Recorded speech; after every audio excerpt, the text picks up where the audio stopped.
The New York Times recently released a list of the 100 best books of the 21st century. Now, the 21st century is only 24 years old, but that's not gonna stop them from doing a top 100 ranking, and so it's not gonna stop me, an English teacher, from reacting. 100 best books of the 21st century. You can tell that this bookshelf has been stacked purely for a picture because that is so impractical. Number 100, Dennis Johnson, Tree of Smoke, from 2007, never heard of it. Number 99, also never heard of it. Bel Canto by Anne Pratchett. I think I own a copy of this. I think my wife's grandmother gave it to me for Christmas and I haven't read it. The Men We Reaped by Jesmyn Ward. Just this summer, I read Jesmyn Ward's most recent book, Let Us Descend. I'll talk about that in my sort of recap of my summer reading. Never heard of it. Nope. Zadie Smith's On Beauty. 450 provocative subplot mad pages. That's not a great pitch. Oh, Station 11, a novel by Emily St. John Mandel. I did the taboo thing. I watched the, film version before I read the book. I will mark this as I want to read it. The Days of Abandonment, number 92.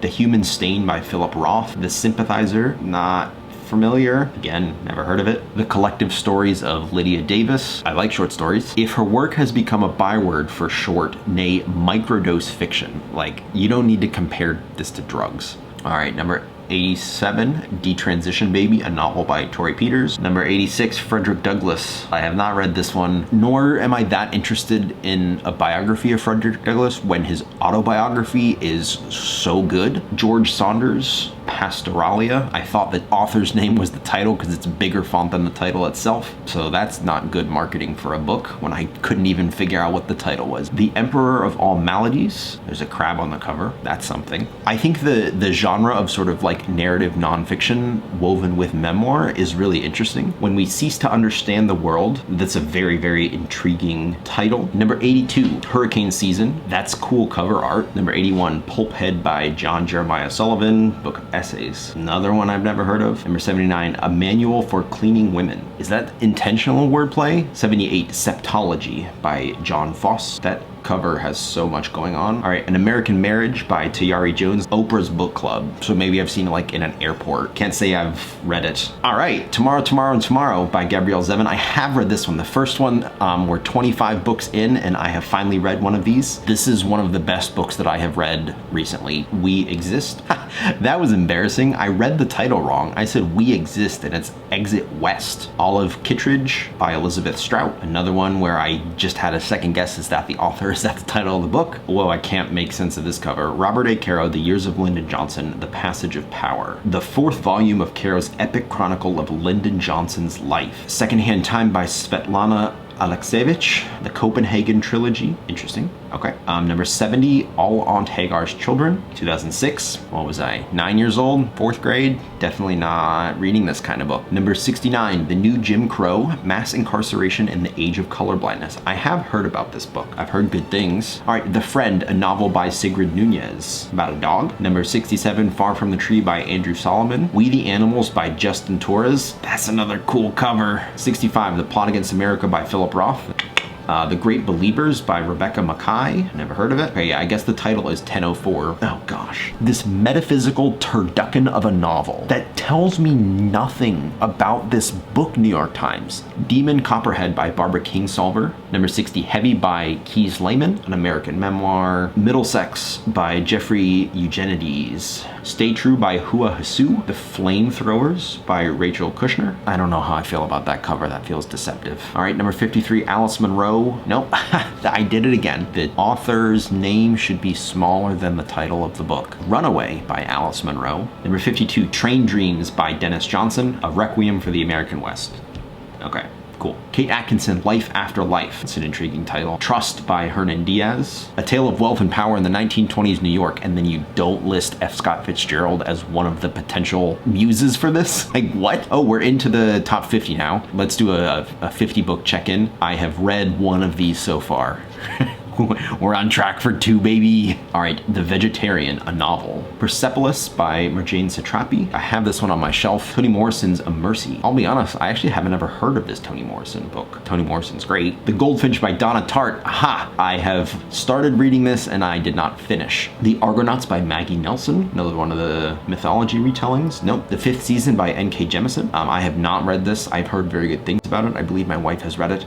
I think this is the first like proper fantasy. I'm gonna put this on my I want to read. Post-War by Tony Judd. Another history of World War II. A Brief History of Seven Killings, a novel. Brief? For a work spanning nearly 700 pages, that word is at best a winky misdirection. Number 41, Small Things Like These by Claire Keegan. H is for hawk. This one I have heard about. Using hawks as metaphors for other things is intriguing. Birds are pretty cool. A Visit from the Goon Squad. Ta-Nehisi Coates' Between the World and Me. I have read this one and I have really enjoyed it. Oh, this describes it as a memoir manifesto. I feel like the word manifesto has a lot of a lot of weight to it these days. Fun Home by Alison Bechtel. Is she the person of the Bechdel test? Yeah, this is. Citizen by Claudia Rankin. I heard of this one as well. I've heard fairly good things about it. Salvage the Bones, another by Jesmyn Ward. All right, that's Jesmyn Ward's second on this list. Again, I haven't read it. White Teeth by Zadie Smith, another Zadie Smith, so I think that's her second. Sing Unburied Sing, a novel by Jesmyn Ward. All right, that's her third. I think she is definitely in the lead. Another quote from Oprah on the front. The Last Samurai by Helen DeWitt. On to number 28, Cloud Atlas. Have I read this? No, I saw the movie. I'm a huge fan of stories with like very disparate plot lines that sort of come together in the end. Americana. This book has actually been on a summer reading list at my school for 2 years going, and nobody has chosen it. It is a very big book. Ian McEwan's Atonement.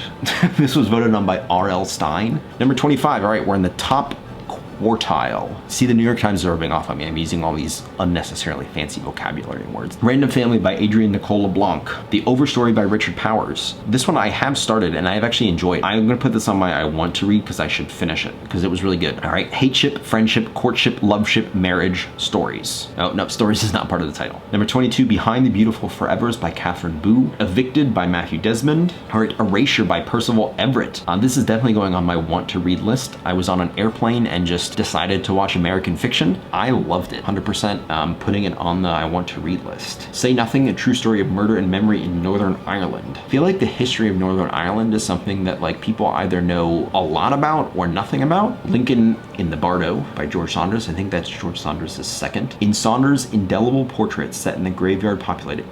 Did they use ChatGPT to write this? Indelible is one of those words that ChatGPT uses all the time. I've never heard anybody genuinely use the term indelible until like 2 years ago when ChatGPT started putting it in everything. Number 17, The Sellout. Number 16, The Amazing Adventures of Cavalier and Clay. Pachinko. I've heard about this one. I'm trying to remember the context in which I've heard about this book, and I can't remember. Number 14, Outline by Rachel Cusk. The Road by Cormac McCarthy. This is a book that has been recommended to me many times. Joan Didion, The Year of Magical Thinking. This is another one that I've heard very good things about. The Brief Wondrous Life of Oscar Wilde. Gilead by Marilyn Robinson. Never Let Me Go by Kazuo Ishiguro. I just read this 3 days ago. This is a book that I'm in most likelihood going to teach next year with my AP literature class. I'm still processing it. I still don't have fully formed thoughts about it yet. Number 8, Austerlitz by W.G. Sebald. Colson Whitehead, The Underground Railroad. All right, so a nonfiction in our top 10.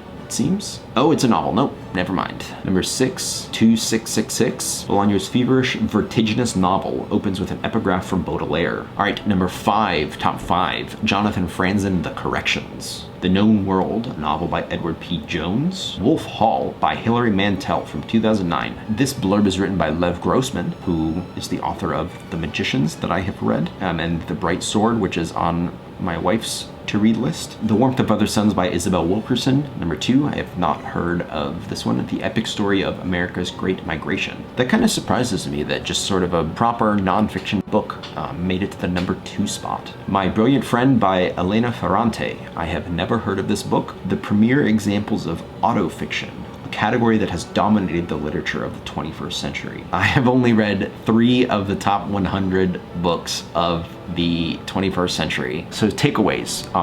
I mostly read old books. Many of these books were written obviously between, 2000 and 2010, and I was a child then, and so I wasn't reading these books as they were coming out. Maybe if they do this list in 25 more years, in 2050 or something like that, I will have read more. I'm a fan of old books, and I'm not ashamed of that. If you have books from this list that you have read and highly recommend, leave them in the comments. I'm really curious to know. If you enjoyed this video, like and subscribe and maybe share it with some friends. I've just looked at a list of 100 books and I don't yet have 100 subscribers. It's been fun.